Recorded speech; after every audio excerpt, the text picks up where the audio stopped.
Sejam bem-vindos a mais uma dose de Espiritismo.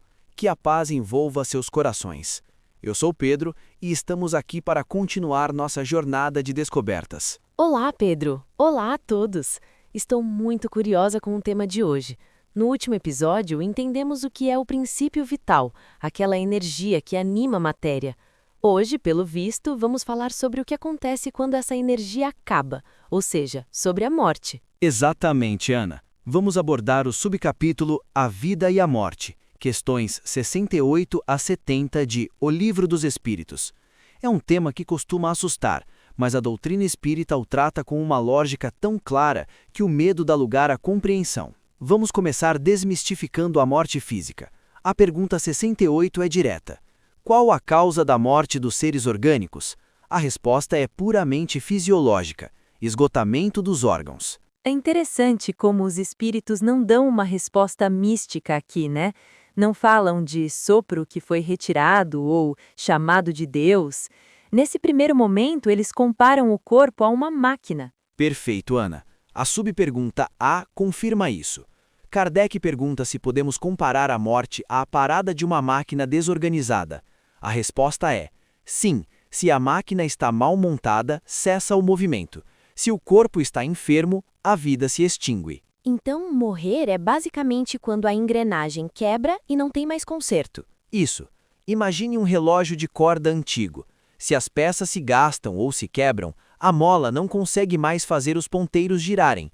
A morte do relógio é a parada do movimento. O corpo humano é uma máquina infinitamente mais complexa, mas o princípio é o mesmo. A desorganização funcional leva à morte. E o coração, Pedro? Sempre associamos a vida ao coração batendo. A pergunta 69 toca nisso. Sim, pergunta 69. Por que é que uma lesão do coração, antes que a de outros órgãos, causa a morte?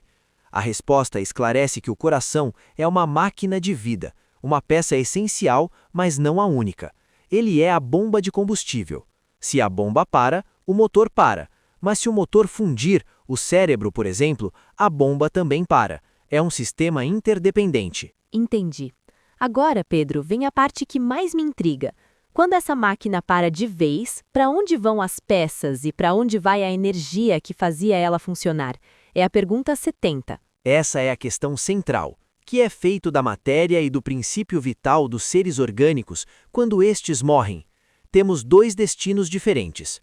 A matéria inerte se decompõe e vai formar novos organismos. O princípio vital volta à massa de onde saiu. A parte da matéria é a reciclagem da natureza, certo? Do pó vieste, ao pó voltarás. Nossos átomos vão servir para formar plantas, minerais, outros corpos. Nada se perde. Exatamente. E o princípio vital, aquela eletricidade que estudamos no episódio passado, volta para grande reservatório do fluido universal. Pedro, o comentário de Kardec nessa questão é longo e traz umas analogias incríveis. Ele fala sobre um aparelho elétrico. Sim, essa talvez seja a melhor explicação didática sobre a vida orgânica. Kardec compara os corpos vivos a pilhas ou aparelhos elétricos. Imagine um brinquedo eletrônico. Ele tem a estrutura, matéria, e a eletricidade, princípio vital.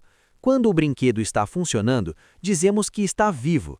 Se você tirar a pilha ou se o circuito interno enferrujar e quebrar, a eletricidade se dissipa ou volta para a fonte, e o brinquedo morre, ele volta à inércia. Então a morte não é o fim do espírito, mas apenas o fim dessa corrente elétrica no corpo. Perfeito. O espírito é o usuário do brinquedo. A morte é apenas o brinquedo quebrando. O usuário, espírito, continua existindo, e a eletricidade, princípio vital, volta para a rede geral. E tem outro ponto no comentário que achei fascinante. Kardec diz que a quantidade de fluido vital não é igual para todo mundo. Bem observado. Ele diz: a quantidade de fluido vital não é absoluta em todos os seres orgânicos. Varia de espécie para espécie e de pessoa para pessoa. Sabe aquelas pessoas que parecem ter uma energia inesgotável, que adoecem pouco, que têm uma vitalidade superabundante? Elas estão, por assim dizer, saturadas de fluido vital. Já outras são mais frágeis, têm a bateria mais fraca desde o nascimento. E essa bateria se gasta? Gasta e precisa ser renovada. Nós a renovamos comendo, respirando e descansando. mas tem uma forma especial de renovação que Kardec menciona no finalzinho do comentário: a transmissão. O fluido vital se transmite de um indivíduo a outro. Isso explica o passe magnético? Exatamente, Ana. Aquele que tem o fluido em maior quantidade pode doar para quem tem menos. Em casos de doença ou fraqueza, alguém com vitalidade forte pode recarregar a bateria de quem está prestes a se extinguir, prolongando a vida ou curando a enfermidade. É a base do magnetismo e dos passes que conhecemos na casa espírita. Que incrível! Então, a vida orgânica é esse jogo constante de energia, absorver, gastar, doar e finalmente devolver à fonte quando o corpo não aguenta mais. Resumindo nosso estudo de hoje, a morte física é o colapso da máquina corporal. A matéria se recicla na Terra e o princípio vital se recicla no universo.